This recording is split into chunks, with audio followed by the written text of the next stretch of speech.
বাড়িটা কমপ্লিট না এখন তো চলে আসলাম রে। আয় চা খাই গিয়া। কমপ্লিট করে তারপরে দেশে আসলে মনে হয় অনেক ভালো হইতো। হ্যাঁ জিগা যাইবো নাকি?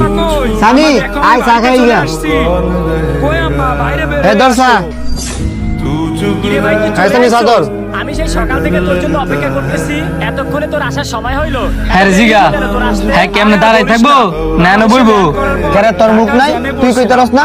তোকে দূরের ভিতরে তুই গুফিল নিগিয়া। এই কারণেই আসতে লেট তোকে দুইজনের মধ্যে একজনের কোনো কিছু হোক, ঠিকই তো একজনের লাগে আরেকজনের জান দিয়া লাইবা। তাড়াতাড়ি আমার আইবো। দেখ, আমি কিন্তু সবই বুঝি।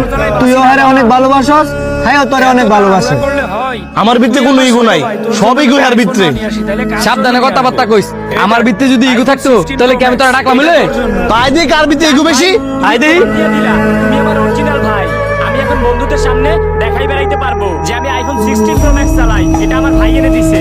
আরে হ্যাঁ ভাই, তোদের সুখের জন্য তো আমি প্রবাসে কাজ করি। আচ্ছা আম্মা কই? আম্মারে তো দেখ